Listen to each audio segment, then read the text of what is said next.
मी पुढे श्री गौरी सर त्यांना विनंती करतो की त्यांनी आम्हाला हसवून मार्गदर्शन करावं.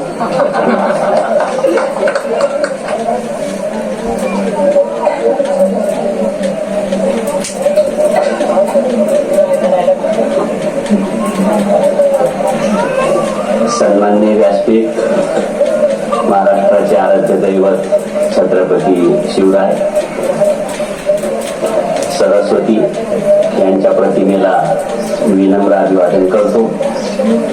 आणि या ठिकाणी आज आपण जुने क्षण आणि जुने नाते नव्याने साजरे करण्यासाठी उपस्थित आहात. म्हणजेच माजी विद्यार्थ्यांचा मेळावा, गेट टुगेदर या कार्यक्रमासाठी आपण सर्वजण या ठिकाणी एकत्र उपस्थित आहात. सर्वांचं मी प्रथम शब्दसुमनाने स्वागत करतो. मी या माजी विद्यार्थ्यांच्या मेळाव्याचे मनापासून त्या ठिकाणी कौतुक करत आहे आणि स्वागत सुद्धा करत आहे. मला ही शाळा सोडून जवळजवळ 22 वर्ष होत आहे. 2000 मध्येच माझी बदली झाली होती आणि जून 2000 पासून मी कडोलीहून पुरा या शाळेमध्ये गेलो आणि 22 वर्षानंतर आपण त्या ठिकाणी भेटत आहोत. काही विद्यार्थी उदाहरणार्थ बाळू आणि मनोज हे अधूनमधून संपर्कात येतातच आणि मनोजचे तर मला सतत फोन आले.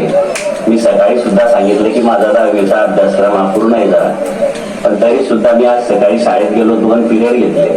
पिरियड संपला 9 वाजता लगेच इकडे निघा आणि मनोजला म्हटलं काळजी करू नको, मी एकटा आल्याशिवाय राहणार नाही. आणि मला सुद्धा या गावाची माझी ज्यावेळेस बदली झाली होती आणि मी रस्त्याने माझं बिराड चाललं होतं गाडीमध्ये, त्याच्या मागे माझी मोटरसायकल होती, तर अक्षरशः पाळजीपर्यंत मी सुद्धा रडलो होतो. कारण मला या गावाने खूप मान सन्मान दिला, प्रेम दिलं. त्या काळामध्ये कुठल्याही प्रकारच्या सुविधा नव्हत्या. आपली शाळा कशी होती, गोडाऊन मध्ये भरत होती.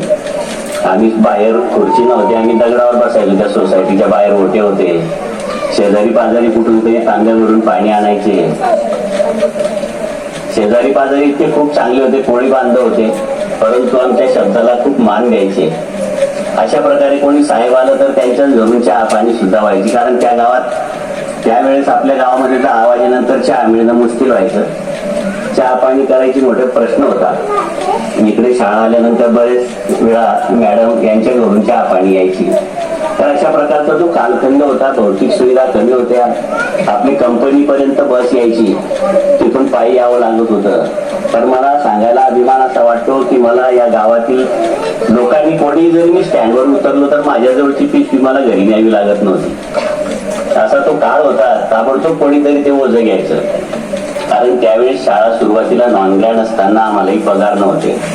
अतिशय कमी पगारामध्ये आम्ही पण काम करत होतो. म्हणून अन्नधान्य सुद्धा आम्हाला घरून आणावं लागत होतं. मग ओझं असायचं प्रत्येक वेळेस.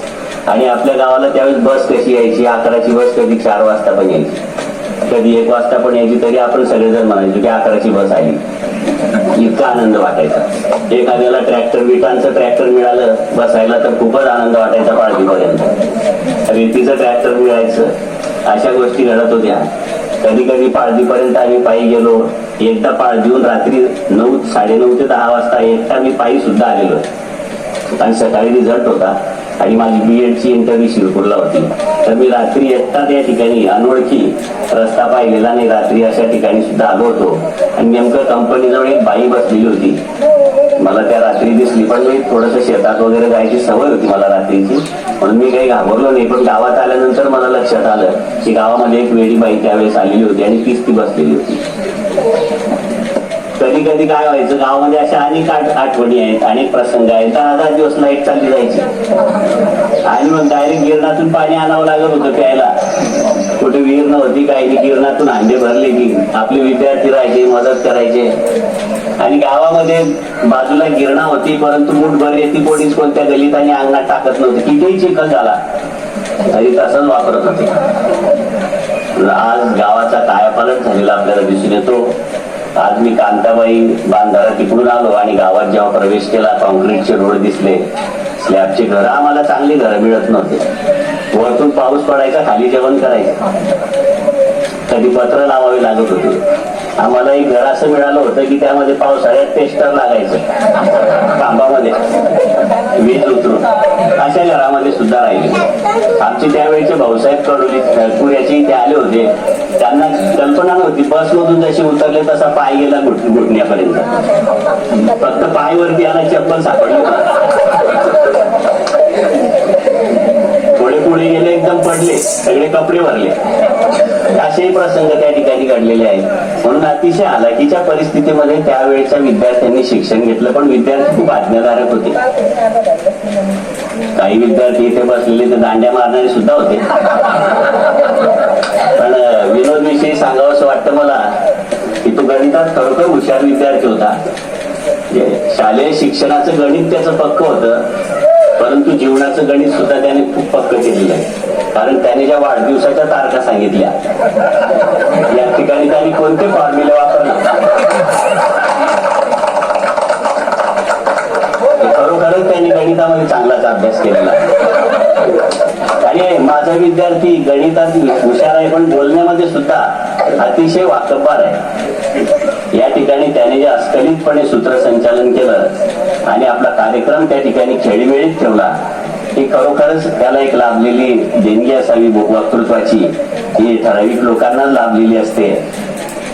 म्हणून असे अनेक प्रसंग त्या ठिकाणी आपल्याला सांगता येतील. आपल्या वर्गातले, नदीवर खेळायला गेल्यानंतर कधी आपण खेळायला जायचो, कधी साहेब यायचे, असे अनेक किस्से आहेत. आणि मग या शाळेत इकडे नवीन इमारत झाली. इथे मात्र जास्त दिवस मला काही अध्यापनाचं काम करता आलं नाही.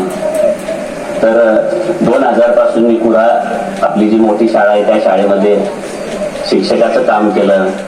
त्यानंतर